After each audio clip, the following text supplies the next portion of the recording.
अस्सलाम वालेकुम वरहमतुल्लाहि वबरकातुहू। दोस्तों, अंबिया कराम को भी अपनी ज़िंदगी में काफ़ी मुश्किलात और मुसीबतों का सामना करना पड़ा, लेकिन उनका अल्लाह ताला पर यकीन और पुख्ता ईमान उनके लिए राह निजात बना। इसी मामले में हम मज़ीद जानेंगे अफ़रा से। जी अफ़रा। इस्लामी तारीख में ऐसे बहुत से वाक़यात हैं जो हमारी अक़ल से बालातर हैं, लेकिन उनकी हिकमत सिर्फ़ अल्लाह ताला ही बेहतर जानते हैं। आज मैं जिस वाक़ये का ज़िक्र कर रही हूँ, उस वाक़ये में अल्लाह ने अपने नबी हज़रत ईसा अलैहिस्सलाम को आसमानों पर उठा लिया।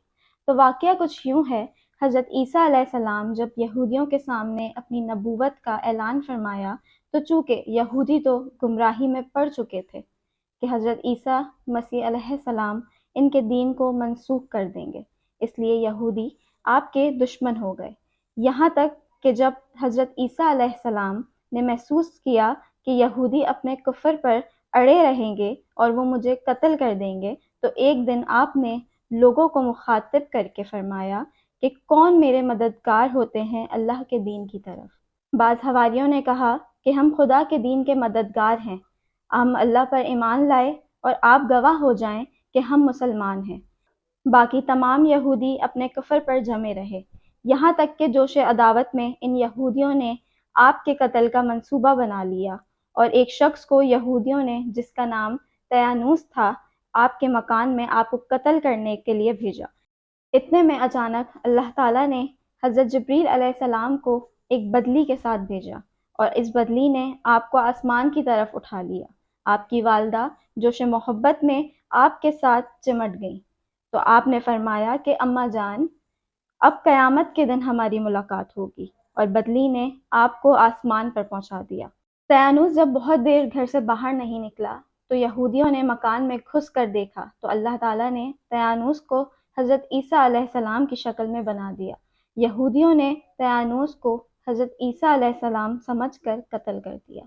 इसके बाद जब तयानूस के घर वालों ने उसे गौर से देखा, तो सिर्फ चेहरा ईसा अलैहिस्सलाम का था, बाकी सारा बदन तयानूस का था। तो इसके अहले ख़ानदान ने कहा कि अगर ये मकतूल हज़रत ईसा अलैहिस्सलाम है, तो हमारा आदमी तयानूस कहाँ है, और अगर ये तयानूस है तो हज़रत ईसा अलैहिस्सलाम कहाँ है। इस पर ख़ुद यहूदियों में जंग व जदाल की नौबत आ गई और ख़ुद यहूदियों ने एक दूसरे को कत्ल करना शुरू कर दिया और बहुत से यहूदी कत्ल हुए। इसी तरह खुदावंद कुद्दूस ने कुरान मजीद में इस वाक़ये को बयान फरमाया। आपके आसमान पर चले जाने के बाद हज़रत मरियम रज़ी अल्लाह अन्हा ने 6 बरस दुनिया में रहकर वफ़ात पाई। बुखारी व मुस्लिम की रिवायत है कि कुर्ब क़यामत के वक्त हज़रत ईसा अलैहिस्सलाम ज़मीन पर उतरेंगे और नबी आखिरुज़्ज़मा सल्लल्लाहु अलैहि वसल्लम की शरीयत पर अमल फरमाएंगे और दज्जाल को कत्ल फरमाएंगे और सलेब को तोड़ेंगे और 7 बरस तक दुनिया में अदल फरमाकर वफ़ात पाएंगे और मदीना मुनव्वरा में गुम्बत ख़िज़रा के अंदर मदफून होंगे। जज़ाकल्लाह अफ़रा। तो नाज़रीन, हमें से ये सबक मिलता है कि अल्लाह ताला अपने बंदों पर किस कदर मेहरबान है और वो अपने बंदे को किसी भी हालत में तन्हा नहीं छोड़ते। इसी खूबसूरत मैसेज के साथ आज का प्रोग्राम हम यहीं पर एंड करते हैं। मिलेंगे नेक्स्ट एपिसोड में खूबसूरत पैगाम के साथ। खुदा हाफिज़।